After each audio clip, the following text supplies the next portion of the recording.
L'invité de la matinale sur NC Première. Et ce matin, notre invité est Gilles Brial, candidat aux législatives dans la seconde circonscription. Les questions de Martin Charmasson. Gilles Brial, bonjour. Bonjour. Dans la seconde circonscription, qui comprend l'ensemble du territoire à l'exception de Nouméa et des îles, vos concurrents seront notamment Philippe Gomes, député sortant qui a l'investiture de l'UDI et des Républicains, et Harold Martin, ancien président du gouvernement. Vous croyez en vos chances ? Oui, bien sûr. Ça va être une élection qui va être compliquée, mais comme toutes les élections, mais l'enjeu est important. C'est le député qui sera élu le 18 juin au soir qui aura deux responsabilités. La première, c'est de rassembler la famille politique loyaliste, et la deuxième, de porter la sortie de l'accord de Nouméa. On a des projets qui sont sensiblement différents à partir du moment où on explique bien le nôtre. Et nous, on a un projet et une méthode pour y arriver. Je pense sincèrement qu'on a nos chances. C'est un binôme qu'on joue avec Galliano dans la première circonscription et moi-même dans la deuxième. C'est des projets de société qu'on veut porter pour la mandature la plus importante de la Nouvelle-Calédonie. Alors on va y revenir dans le détail, mais avant, déjà 4 candidats loyalistes déclarés dans cette seconde circonscription. Est-ce que finalement ça va pas compliquer le choix des électeurs et puis un peu fragiliser votre camp en sachant qu'il y a la possibilité assez forte que Paul Naoutine soit le candidat indépendantiste ? Non, il faut qu'il y ait de l'offre politique. Le premier tour va permettre de choisir et le deuxième de confirmer l'élection d'un loyaliste. En 2012, il y avait déjà quatre candidats dans la deuxième circonscription. Ça n'a pas empêché Philippe Gomes d'être élu. Moi, ce qui compte, c'est que le 18 juin, dans la deuxième circonscription, c'est bien un député loyaliste qui soit envoyé à Paris pour porter la voix des Calédoniens. Et moi, en tout cas, je ferai tout pour, entre le premier et le deuxième tour, pour que soit élu un loyaliste s'il est opposé à un indépendantiste. C'est-à-dire qu'on a des projets de société qui sont complètement différents, mais si on n'est pas choisi pour aller au deuxième tour, ce que j'espère pas pour ma part, mais en tout cas, si c'était pas le cas, je ferai en sorte qu'un loyaliste soit élu. Mais si Paul Naoutine est malgré tout candidat, est-ce que ça va pas quand même un petit peu compliquer la donne pour le camp loyaliste, justement, le fait d'avoir un adversaire solide ? Vous savez, en 2012, c'était Jean-Pierre Jaoué qui était candidat. Je connais bien Jean-Pierre pour avoir beaucoup travaillé avec lui. C'était un candidat très solide et il a été battu au deuxième tour, certes, avec du 47-53, mais c'est la mobilisation du camp loyaliste et c'est pour ça que le ton de la campagne va être important. Et on voit le début de campagne, enfin moi il m'attriste quand on voit qu'il y a un candidat qui reproche à l'autre d'avoir un appartement à Dubaï et l'autre qui lui reproche d'avoir une maison à 350 millions à Nouméa.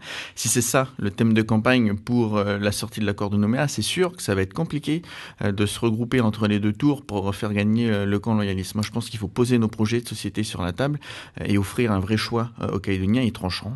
Aujourd'hui, c'est quoi la réelle marge de manœuvre d'un député calédonien à l'Assemblée nationale ? Et il y a 577 députés à Paris, là, pour 575 d'entre eux, l'enjeu, ça va être d'être pour ou contre le nouveau président de République qui sera élu. Pour les deux Calédoniens, le rôle est complètement différent. C'est eux qui auront la légitimité, d'abord, si c'est des loyalistes qui sont élus, c'est ce que je souhaite, de rassembler le camp loyaliste pour préparer la sortie de l'accord de Nouméa.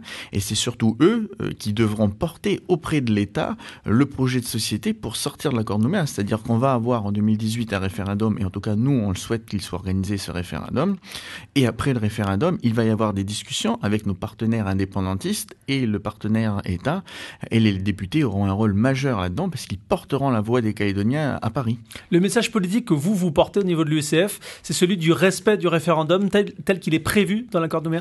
Oui, pour certains, le référendum est une fatalité. Il faut absolument l'éviter. Pour nous, c'est une vraie opportunité. Une opportunité pour les loyalistes parce qu'il va permettre, si on a un référendum bien organisé avec un résultat clair, qui sera pour moi 60-65% des Calédoniens favorables au maintien de la Calédonie dans la France, ça permettra de montrer à l'État et au reste du monde quelle est la volonté des Calédoniens, de la majorité en tout cas des Calédoniens.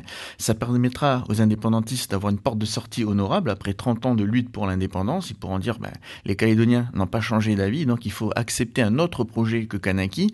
Et enfin, ça permet de rassurer le monde économique qui aujourd'hui, pour investir, a besoin d'avoir de perspectives à long terme et d'être rassuré sur ce que la Calédonie d'aujourd'hui est, elle le sera demain de la même façon. Donc le référendum, c'est une vraie opportunité. Mais c'est pas une fin en soi, c'est la première étape d'une démarche de sortie de l'accord de Nouméa avec après des discussions qui sont très importantes avec les indépendantistes et avec l'État. Et là, il faudra avoir des députés qui sachent discuter mais qui soient à la fois fermes sur leur position. Et qu'est-ce que vous dites à certains qui pensent que 20 ans après l'accord, le référendum, il doit être abordé différemment ? Pourquoi est-ce que vous êtes opposé à cette idée ? Mais parce que Quand on dit ça, on a l'impression que les Calédoniens sont immatures, ils sont pas capables d'aller un dimanche matin et dire s'ils veulent Kanaki ou s'ils veulent la Nouvelle-Calédonie dans la France et qu'ils vont tous se taper dessus demain. On n'est plus dans l'état d'esprit des événements. Et il n'y a pas de raison je dirais, des tensions derrière. Et d'ailleurs, les indépendantistes aujourd'hui, les indépendantistes sont favorables à l'organisation du référendum. Moi, quand j'entends, vous avez parlé de Paul Nautine, on en parlait l'autre jour, jamais il dit que s'ils perdent le référendum, ils vont créer des événements derrière. C'est les loyalistes qui agitent ce chiffon rouge. Donc, c'est quand même hallucinant d'avoir demandé aux Calédoniens de valider l'accord de Nouméa à 72% avec 3 référendums de sortie de prévus. À mon avis, il y en a 2 de trop. Et puis de leur dire aujourd'hui, vous n'êtes pas capable d'aller à ce référendum. Personne n'a la légitimité aujourd'hui de nous voler ce référendum. Les Calédoniens, dans la sérénité, dans la paix, ont besoin de s'exprimer et de dire clairement s'ils veulent une Nouvelle-Calédonie française ou s'ils veulent Kanaki. Donc le territoire, il est prêt ? Le territoire est prêt à condition qu'on l'organise et qu'il y ait une vraie campagne. Les indépendantistes sont en marche là-dessus. L'Union calédonienne dit qu'il ne va pas participer aux élections pour préparer le référendum. Et on a de l'autre côté le camp loyaliste qui dit mais il faut tout faire pour l'éviter. Mais qu'est-ce qu'on met derrière le tout faire ? C'est-à-dire qu'est-ce qu'on va donner de plus aux indépendantistes pour éviter le référendum ? Non, le référendum, il doit être organisé sereinement. En matière d'économie, quelles sont les idées que vous allez défendre si vous étiez élu député au nom de l'UCF ? Alors vous savez, en matière d'économie, le député a finalement peu de compétences parce que c'est une compétence qui a été transférée aux provinces. Et les provinces qui sont compétentes en matière de développement économique. L'essentiel, c'est de continuer à travailler sur ce qu'on appelait avant la défiscalisation, ce qui maintenant est l'aide financière à l'investissement outre-mer, parce que c'est une aide forte de l'État et ça permet aux entreprises calédonienne d'avoir une sorte de subvention, c'est comme ça qu'il faut le voir, et de compenser notre éloignement par rapport à l'Europe quand on investit sur du matériel productif, sur une usine, sur des engins.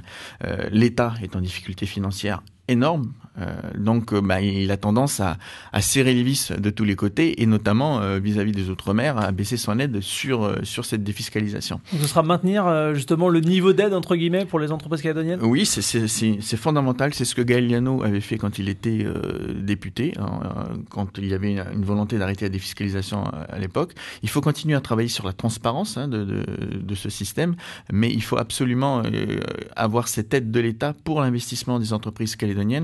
Et le rôle d'un député, c'est également d'apaiser les chefs d'entreprise. C'est-à-dire, moi, je suis chef d'entreprise et pour investir, j'ai besoin d'avoir une lisibilité sur le long terme, d'avoir à la fois une sécurité, la sécurité des personnes et la sécurité de mon matériel, et avoir une lisibilité sur le plan fiscal et sur le plan institutionnel.